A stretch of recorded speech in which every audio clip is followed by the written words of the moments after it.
Welcome back to the deep dive. You know how it works. You send us what's rattling around in your brain, and we help you nail it down. That's right. And today, we're tackling your revision notes on polymyalgia rheumatica, PMR for short. PMR. Got it. Think of this as, well, a really efficient way to lock in the key facts. Whether you're a healthcare pro needing a quick refresh or, just curious. Right. So our mission today is to get everyone totally comfortable with PMR. Definition, causes, who gets it, how it shows up, diagnosis, treatment, the works. Yeah. Basically make recalling PMR easy. Exactly. High-yield recall. Okay, let's dive in then. What exactly is polymyalgia rheumatica?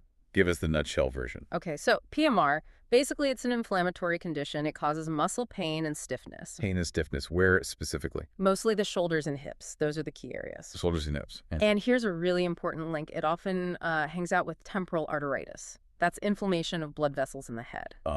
Right. Temporal arteritis. Yeah. So they can occur together? They can. And sometimes PMR can occur alongside giant cell arteritis or GCA. Think of them as related conditions. GCA, okay. Another key thing, it's common in older people, say over 50. And the good part is it usually responds really well to steroid treatment, corticosteroids. Steroids, okay. But what causes it? Do we know? Well, that's the tricky part, the precise trigger, the etiology. It's still a bit elusive. We see the inflammation, but the why isn't fully pinned down. So the body's inflamed, but the reason, it's a question mark. Pretty much. The leading theory is it involves an abnormal immune response. Like the immune system gets confused. Exactly. Sort of turns on the body's own tissues. And there's probably a role for genetics too, plus maybe environmental factors, things that might make someone more susceptible. Right. Okay, so if genetics and maybe environment play a part, who's actually most at risk? What are the main risk factors? Yeah, good question. The biggest one by far is age. Like I said, PMR mainly hits people over 50. Over 50, that's a clear marker. Definitely. We also see it more often in women compared to men. Women more than men. Okay. Anything else? And interestingly, there's a higher prevalence noted in people of Northern European descent. Northern European. Yeah, so if you were making a quick mental note, it might be older female Northern European, but of course it can affect anyone. Okay, that paints a clearer picture. So we know what it is and roughly who gets it. Let's talk about the how. What's actually happening inside the body? The pathophysiology. So the main action is inflammation in the synovial tissues. Synovial tissues. Those are the joint linings. Exactly. The tissues that help joints move smoothly. In PMR, these get inflamed, particularly around the shoulders and hips. So that's the source of the pain and stiffness. Precisely. That inflammation causes the pain, the stiffness, and makes it harder to move those joints freely.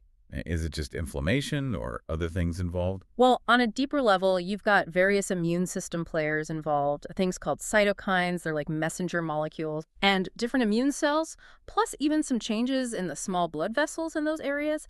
But the core issue, inflammation in those joint linings. Got it. Inflammation in the synovium.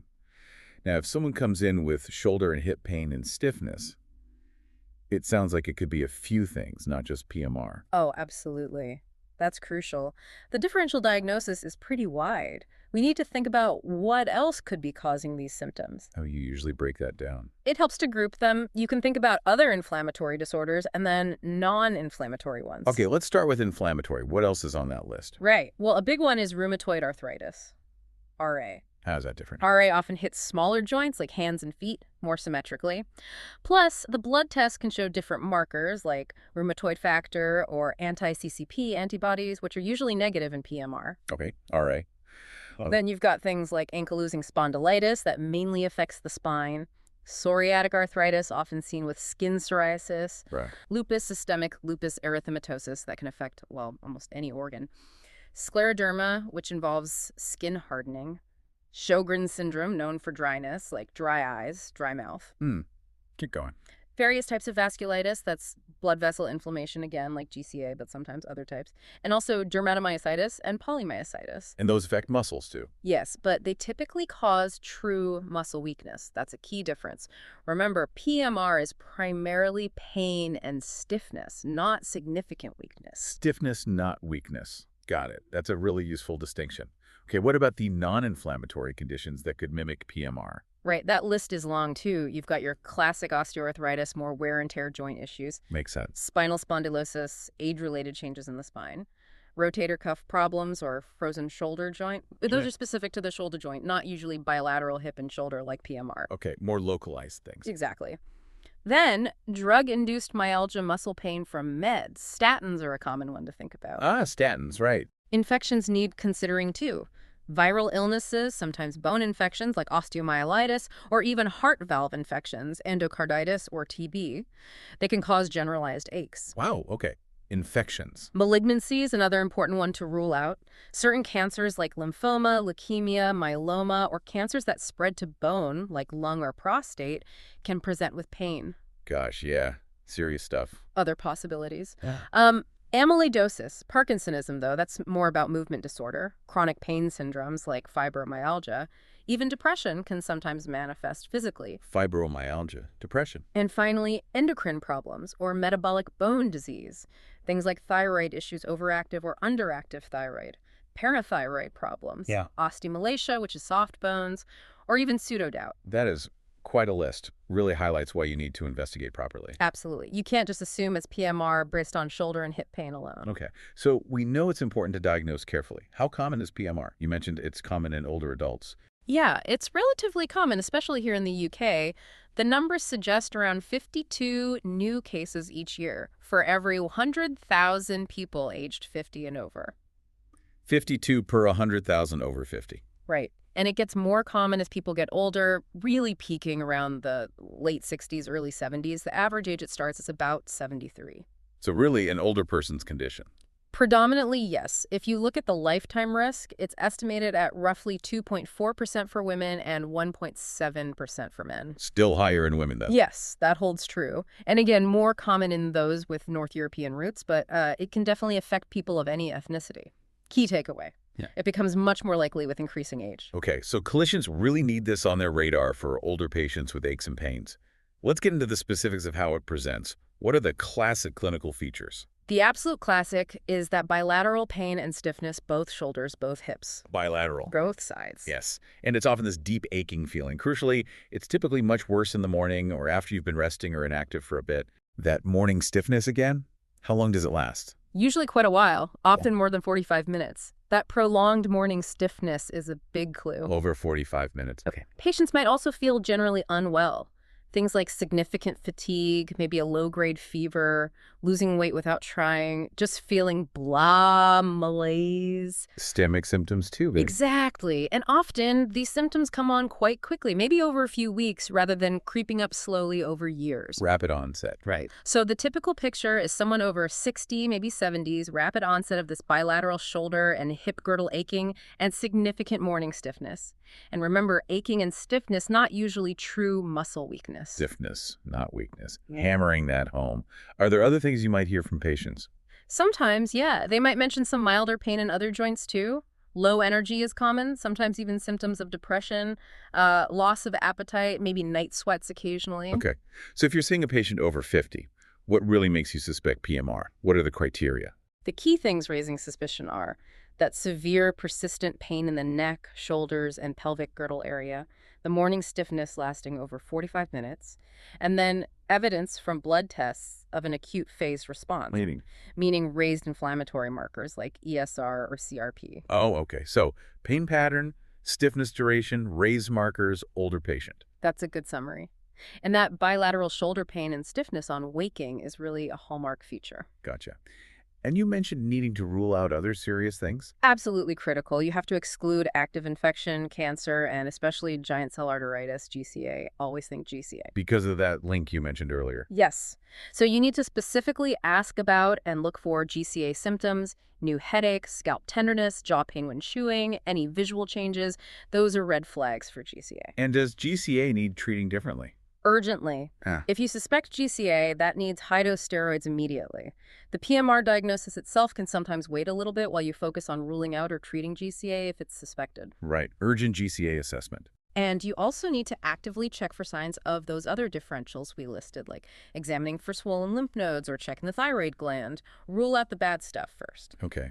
So it's clear diagnosis isn't just based on symptoms. What investigations do you actually do? It's definitely a combination. The patient's story, the physical exam, and lab tests. Lab tests being key. Very key, especially blood tests for those inflammatory markers. ESR, erythrocyte sedimentation rate, and CRP, C-reactive protein. ESR and CRP, are they always high? Usually, yes. They show that underlying inflammation. CRP is often considered a bit more sensitive than ESR and PMRs. CRP more sensitive. Okay. What about scans, X-rays, ultrasounds? Imaging isn't typically used to diagnose PMR itself. It's more about ruling out other conditions, like checking for osteoarthritis on an X-ray or using ultrasound to look for shoulder problems like bursitis. Makes sense. So what's the standard list of blood tests you'd order initially? Okay, the essentials. Definitely ESR and CRP. A full blood count, FDC, urea and electrolytes, UNEs for kidney function, liver function tests, LFTs. Standard baseline stuff. Pretty much. Also a bone profile calcium phosphate, protein electrophoresis that helps look for things like myeloma, thyroid function tests, TFTs. Right, ruling out thyroid issues. Creatine kinase, CK, that muscle enzyme. It's usually normal in PMR, helping distinguish it from conditions causing muscle damage. Normal CK. Yeah. Again, stiffness, not weakness. Exactly. Yeah. Rheumatoid factor, RF, to help rule out RA, and a urinalysis. It's a fairly broad screen. Okay, that's the core set. What about those additional tests you mentioned? When do they come in? You'd consider those if the picture isn't quite typical or if you're still unsure after the first round. For example, testing urine for Bence-Jones protein if myeloma is still a possibility. Okay. Maybe more specific autoantibodies like ANA or anti-CCP if you're strongly considering lupus or RA.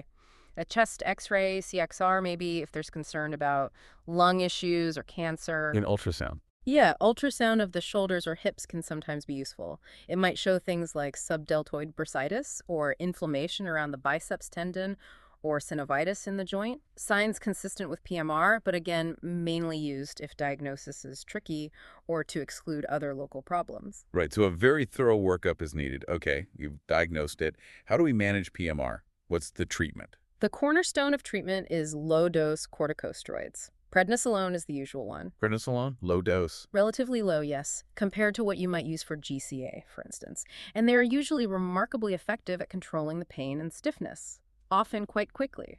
That's good to hear. Does the dose stay the same? No. Once the symptoms are well controlled, the aim is to gradually reduce the dose, taper it down over time, finding the lowest effective dose. Tapering down. Okay.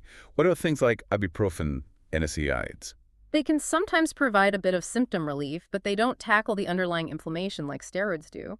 Glucocorticoids, the steroids, are definitely the main treatment. Steroids are key. Are there other drugs used? Sometimes other drugs like methotrexate or azathioprine are considered, especially if people have trouble tapering off steroids or have relapses. But they aren't usually the first-line choice. There's limited evidence for using them right from the start routinely. Okay. And beyond meds, what else is important? Well, you need to think about the impact on the person's life. Addressing any physical limitations, maybe involving physio, considering the psychosocial aspects too. Right, the whole person. And before starting steroids, it's crucial to check for any risk factors or conditions that might make steroid side effects more likely. Diabetes, high blood pressure, risk of osteoporosis. Screening first. Good point. And I know I keep saying it, but if there is any suspicion of GCA alongside the PMR, that requires urgent high-dose steroid treatment. No delay. Got it. Urgent GCA treatment. So for standard PMR, you start prednisolone. What dose typically? Usually around 15 milligrams of prednisolone daily is a common starting point. 15 milligrams daily. And how do you know if it's working? The response is usually quite dramatic. People often feel significantly better within days. That rapid positive response actually helps support the diagnosis. Ah, okay. And then the tapering begins. Yes. Once things are stable, you start slowly reducing the dose according to a recommended schedule, watching closely to make sure symptoms don't return. And how often do you monitor people? Regular follow-up is really important. You need to monitor the response to treatment, check for any adverse effects from the steroids, and just generally track how the disease is progressing. What kind of steroid side effects are we watching for? The common long-term ones include osteoporosis, thinning of the bones, increased risk of infections, weight gain, mood changes, potential effects on blood sugar leading to diabetes, and also high blood pressure. Right. Significant potential downsides. Mm. How do you manage the osteoporosis risks specifically? That's a big one. For people considered high risk or anyone likely to be on steroids long term, we often proactively prescribe bone-protecting medication. usually bisphosphonates. Bisphosphonates, like alendronate. Oh. Exactly. Often given along with calcium and vitamin D supplements. From the start. Often, yes, for high-risk individuals.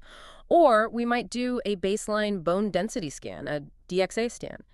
If that shows significant bone thinning, say a T-score of -1.5 or lower, then bisphosphonates are usually recommended. Okay, proactive bone protection.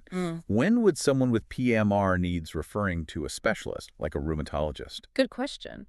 Referral is usually considered if the presentation is atypical, doesn't quite fit the classic picture, or if there are treatment dilemmas, like difficulty tapering steroids or managing side effects. Okay. Also, if the condition relapses frequently or if any red flag features pop up suggesting something else might be going on, or a complication like GCA. And how do you handle a relapse if it does happen? First, always reassess for GCA. If there are any new features suggesting GCA headache, visual changes, jaw claudication, you treat it as a GCA flare with high-dose steroids immediately. Right. Assume GCA until proven otherwise if those symptoms appear. Definitely. If it seems like a straightforward PMR relapse without GCA features, then the usual approach is to increase the prednisolone dose back up, maybe to the previous effective dose, or sometimes a bit higher temporarily. Decrease the steroids again. Yes. Sometimes an intramuscular steroid injection, like methylprednisolone, might be considered as an alternative to increasing the oral dose. An injection option. And if someone keeps relapsing, say after 2 or more relapses, despite trying to manage the steroids, that's when adding an immunosuppressant, like methotrexate, is often considered to help spare the steroid dose. Methotrexate for recurrent relapses. Oh. Okay. So treatment works well, but it can be a long road with tapering and potential relapses. What's the overall prognosis? What's the long-term outlook? Overall, the prognosis for PMR itself is generally good. That's reassuring. Most people respond really well to the steroids, as we've said, with significant improvement in pain and stiffness. How long does treatment usually last? It varies quite a bit. Some people might only need treatment for months, maybe a year or 2. Others might need low-dose steroids for longer, potentially a few years. A few years, okay. It's important to remember that risk of GCA developing during PMR treatment, that's estimated around 15%, so ongoing vigilance is needed. 15% risk of GCA during treatment. Yeah. And relapse, as we discussed, is pretty common, but it usually responds well when the steroid dose is adjusted. And does PMR affect lifespan? PMR itself isn't directly associated with increased mortality. People don't die from PMR. However, morbidity, illness, and sometimes mortality can unfortunately result from complications of the treatment, particularly long-term immunosuppression or steroid side effects. So the treatment risks are the main concern for long-term health outcomes. Largely, yes. Managing those risks is key. Right. And what are the main complications we worry about, both from untreated PMR and from the treatment itself? Well, if PMR is left untreated or isn't managed well, the persistent inflammation could potentially lead to more joint issues, maybe even some joint damage over time, and resulting disability. Okay, so controlling the inflammation is important for joint health. Definitely.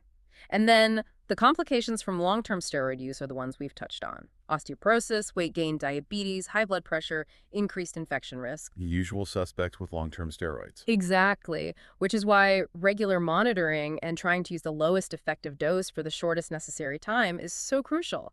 Minimize those complications. So, summing up, PMR is treatable, prognosis is generally good, but requires careful, long-term management focused on symptom control and minimizing treatment side effects, always keeping an eye out for GCA. That's a perfect summary. The key takeaways: bilateral shoulder-hip pain and stiffness, morning stiffness, 45 mins, age over 50, raised ESR-CRP, think GCA.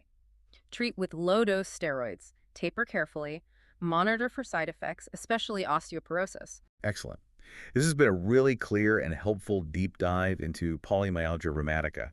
Really distilled those revision notes. Glad it was helpful. You know, thinking about this interplay between the immune system, genetics, the environment, it makes you wonder, doesn't it? What's the next big breakthrough going to be in understanding why PMR happens? That's the big question, isn't it? If we could really pinpoint the triggers or the exact immune pathways involved, that could open doors to much more targeted therapies, maybe even prevention strategies one day. It's an active area of research. Fascinating to think about. Well, for anyone wanting to solidify this knowledge or explore other related topics, definitely check out PassNMSRA.com. That's PASSTHEMSRA.com. And also freemsra.com. FREEMSRA.com. Both great resources. Fantastic. Well, that wraps up our deep dive for today. Thanks so much for joining us. My pleasure.